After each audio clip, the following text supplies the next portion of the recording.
तो गाइज आज हम करेंगे 6 कली वाले प्लाजो की कटिंग और स्टिचिंग। तो इसकी कटिंग और स्टिचिंग बहुत आसान है, आप वीडियो देखने के बाद इसे बहुत ही आसानी से बना लोगे। तो इसकी जो मार्किंग करेंगे वो हम इस तरह से करेंगे। तो इसके लिए मैंने 2 मीटर कपड़ा लिया है। आप 2 मीटर कपड़े से बहुत ही घेर वाला प्लाजो आसानी से बना सकते हैं। तो इसका जो लुक आएगा इस तरह से आएगा बनने के बाद। तो इस प्लाजो के कॉर्नर जो है वो साइड से निकलते नहीं है और इसका जो लुक आएगा वो एकदम स्कर्ट की तरह आएगा। तो आपका ज़्यादा टाइम ना लेते हुए वीडियो स्टार्ट करते हैं। यहाँ मैंने कपड़े को चौड़ाई में फोल्ड करके 4 फोल्ड करके बिछाया है। जितनी भी आपको प्लाजो की लेंथ रखनी है, लेंथ में 3 इंच प्लस करके कपड़े को फोल्ड करके बिछा लेंगे। और आपको जिस साइज का भी प्लाजो बनाना है उसके हिप साइज में हम 1.5 इंच प्लस करेंगे और मार्क करेंगे। तो यहाँ पे हम बनाएंगे 6 कली, जिसमें हमारी 2 कली जॉइंट रहेंगी और 4 कली हमारी अलग रहेंगी। तो यहाँ पे हमें 7.25 इंच पे निशान लगाना है। 1.5 इंच प्लस करके जितना भी आपका हिप साइज है उसमें आप 1.5 इंच प्लस करके मार्क कर लें। और दूसरी साइड बंद साइड की तरफ भी हमें इस तरह से मार्क कर लेना है 7.25 इंच पर यहाँ पे।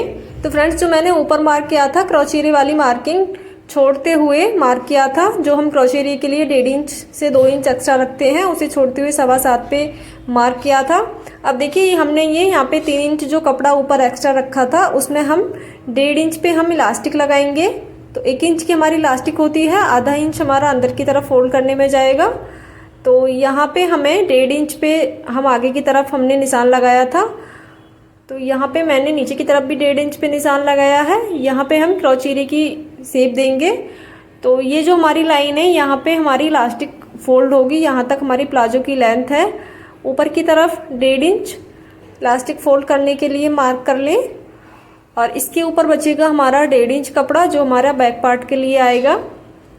अब देखिए जो हमारा फ्रंट वाला आसन आएगा वो एकदम परफेक्ट आएगा। जितना भी आपका हिप साइज है उसमें 1 इंच प्लस करके क्रोचेरी की मार्किंग कर लें। तो यहाँ पे मैंने 11.5 इंच पे मार्किंग करी है क्रोचेरी के लिए, क्योंकि जो इसका फ्रंट पार्ट है वो मैं एकदम फिक्स बनाऊंगी और बैक पार्ट में मैं मार्जिन रखूंगी 1.5 इंच का।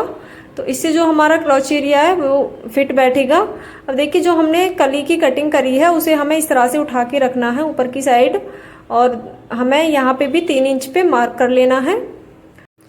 तो देखिए यहाँ पे जो इसकी चौड़ाई है वो 13 इंच है। 1 इंच हमारा कली और जब हम क्रोचेरिया अटैच करेंगे तो उसमें जाएगा, तो हमारा 12 इंच बचेगा।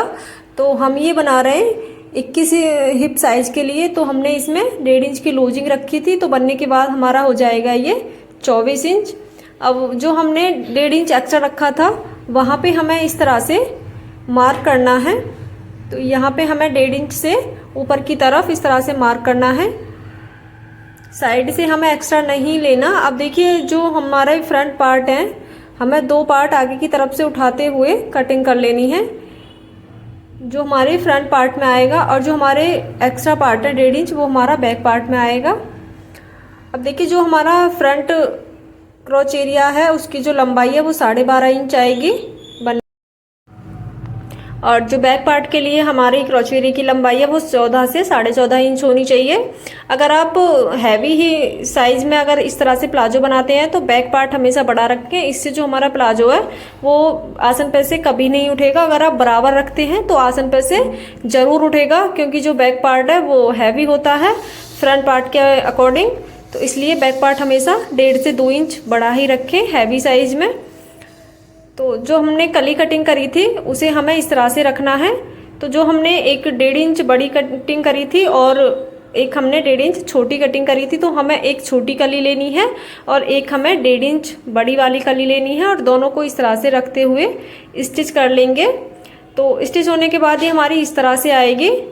दोनों कलियों को हम इसी तरह से अटैच कर लेंगे और बीच में से यहाँ से हम इसे सिलाई लगाएंगे। तो फ्रेंड्स, इसकी स्टिचिंग करना बहुत ईजी है, बहुत कम समय में इसकी स्टिचिंग कर सकते हैं। तो हमें इसमें सिर्फ 2 कली जॉइंट करनी होती हैं, और जो हमारी एक कली है वो हमारी बंद रहेगी, उसमें हमें सिलाई नहीं लगानी। दूसरे पार्ट को भी इसी तरह से तैयार कर लेना है। इसके बाद जो हमारे छोटे वाले पार्ट हैं जो हमने फ्रंट पार्ट के लिए कटिंग करे थे, उन्हें हमें एक दूसरे के ऊपर इस तरह से रखना है। जो इनकी सीधी साइड है, दोनों पार्ट की सीधी साइड होनी चाहिए एक दूसरे की तरफ, तो इस तरह से हमें इसकी बैक साइड पे सिलाई लगा लेनी है। क्रॉच एरिया हम इसका अटैच कर लेंगे इस तरह से स्टिच करके। तो इसका जो क्रॉच एरिया है वो बहुत ही आराम से करें, उसमें झोल ना आए, हमें इसे बहुत ही फिनिशिंग से स्टिच करना है। तो यहाँ पे जो इसका सिलाई मार्जिन होता है उसे पीछे की तरफ हटाते हुए क्रॉच एरिया को स्टिच कर लेंगे।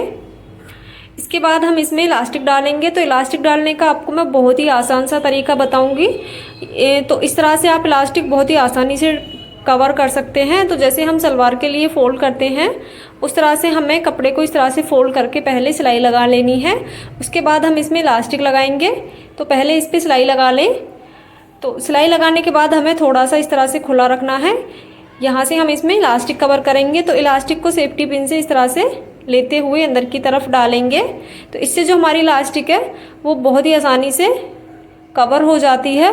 आपको इसमें ज़्यादा मेहनत नहीं करनी पड़ती, बहुत कम समय में आप इलास्टिक डाल सकते हो और इससे जो हमारी इलास्टिक है वो बहुत ही फिनिशिंग से आती है। तो दोनों साइड से इस तरह से निकालने के बाद यहाँ पे हम इलास्टिक को इस तरह से पक्का कर लेंगे एक दूसरे के ऊपर रखते हुए। इसके जो जॉइंट हैं उसे अच्छे से पक्का कर लें। तो पक्का करने के बाद हमें इसे अंदर की तरफ कर लेना है। इसे इस तरह से खींचते हुए अंदर की तरफ कर लेंगे। तो जो इसका ऊपर वाला पार्ट है उसे एकदम बराबर कर लें इलास्टिक पे और ऊपर की तरफ हम इसमें एक सिलाई लगा लेंगे। इससे जो हमारी इलास्टिक है वो पलटेगी नहीं। अगर आप सिलाई नहीं लगाएंगे तो जो हमारी इलास्टिक है वो बार बार पलटेगी। और जो हमारी हमने थोड़ा सा खुला पार्ट रखा था उसे स्टिच कर लेंगे। अब देखिए जितनी भी इसमें प्लेटें आई हैं उन्हें बराबर रखते हुए एक सिलाई लगा लें ऊपर की साइड। तो ये सिलाई हम एकदम इसके सेंटर में लगाएंगे। इसके बाद जो हमारा नीचे वाला पार्ट है उसे हम फोल्ड करेंगे। तो फ्रेंड्स अगर आपको वीडियो पसंद आया हो तो एक लाइक ज़रूर करें। तो देखिए इस तरह से जो हमारी इलास्टिक है वो बहुत ही फिनिशिंग से और बहुत ही कम समय में आप डाल सकते हैं। तो बनने के बाद हमारी इलास्टिक कुछ इस तरह से आएगी। इसके बाद जो हमारा नीचे वाला पार्ट है उसे इस तरह से फोल्ड करके सिलाई लगा लेंगे। तो इससे जो हमारा प्लाजो है स्टिच होके तैयार हो जाएगा और बनने के बाद इस तरह से आएगा।